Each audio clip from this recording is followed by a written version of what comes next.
Bonjour à tous, mon nom est François Letarté. Bienvenue sur ma chaîne JDR D30, une chaîne consacrée aux jeux de rôle sur table, une vie de rôliste. Et je vais vous faire une réponse à Coup Critique, en fait, qui ont fait une question de samedi, là, que je vais vous mettre, je mets tout le temps le lien de Coup Critique, leur site web, là, si vous voulez consulter un peu de quelle façon ils amènent leurs choses. Mais en fait, en quelque sorte, c'est parlez-nous d'un film ou d'un roman que vous avez carrément adapté en scénario de jeu de rôle, carrément inspiré. Moi, je trouve que c'est une bonne idée de toute façon. Hein? On peut prendre des scènes, des mises en scène cool qu'on a vues, des extraits qu'on trouve cool, puis transformer ça en un élément d'un scénario, puis présenter ça aux joueurs. Si les bonnes, toute bonne idée là, peut être recalquée dans nos aventures de jeux de rôle, je pense que du plagiat de même, on peut en faire tant qu'on veut. Puis pour ce qui est d'un film au complet ou d'un livre au complet, ben c'est ça, tu peux regarder les grandes lignes de l'œuvre en question, puis justement, établir certaines étapes à accomplir pour une aventure inspirée de ça. Ça peut très très bien se faire, là. Je trouve que c'est très bon. Je l'ai faite plus directement avec une œuvre, du moins je vais vous en parler d'une parce que c'est plus frais dans ma mémoire, mais il y a un film qui est sorti en tout cas c'est dans les 15 dernières années, entre 10 et 15 ans. Il s'appelle Black Plague, Peste Noire. C'est avec Sean Bean. Ça, c'est l'acteur, pour ceux qui ne savent pas c'est qui, là, qui fait Boromir ou qui fait Monsieur Stark. En tout cas dans Game of Thrones, je ne me souviens plus de son prénom. Mais voilà, fait que, puis encore une fois, c'est un rôle justement un peu moyen-âgeux avec des grosses armures, des grosses épées, fait que ça y va très bien, je trouve que c'est un rôle qui lui va comme un gant. Et ça se passe dans un Moyen-Âge, le vrai Moyen-Âge de la Terre, pendant la peste noire, en fait, puis il y a une rumeur comme de quoi qu'il y a un endroit qui est épargné de la peste noire, puis il est envoyé là pour voir qu'est-ce qui se passe, puis voir si justement il n'y a pas quelqu'un qui a un remède ou quelque chose. C'est ça. Fait que lui, pendant son périple, il faut qu'il soit prudent pour pas pogner la peste noire, puis tout ça. Puis, les gens qui sont atteints de la peste noire, ben là, la population se révolte, ils essayent de les brûler, tout de suite, même à vif, là, comme ça. Puis, évidemment, bon, le film, puis je veux pas tout spoiler, mais bon, il finit par arriver à l'endroit, puis là, il sait pas trop comment ça se passe. C'est-tu de la sorcellerie? C'est-tu vraiment de la science? Y a-tu du... c'est ça.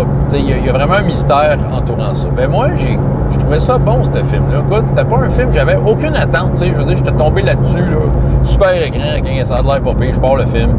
Puis, c'était bon. Je veux dire, c'est rare. J'ai vraiment écouté le film, là. J'ai dévoré le film, même si c'est pas un grand succès. Je trouvais l'histoire très intéressante.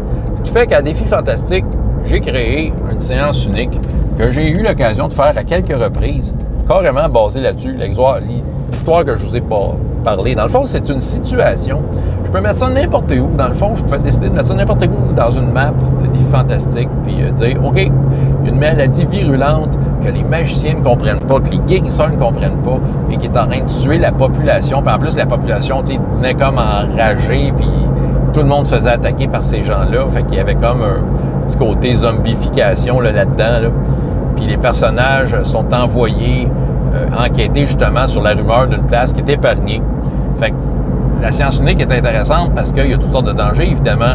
Il faut qu'il aille enquêter dans une ville d'où est partie la rumeur pour essayer de trouver, là, pour essayer de trouver où est-ce que c'est cet endroit-là, parce que cet endroit-là n'était pas connu, puis avoir des informations, mais rendu là, c'est ça, ils font face au danger d'être eux-mêmes infectés, de se faire attaquer par des gens un peu au hasard, parce que le monde devient fou, là, parce qu'ils sont de plus en plus malades.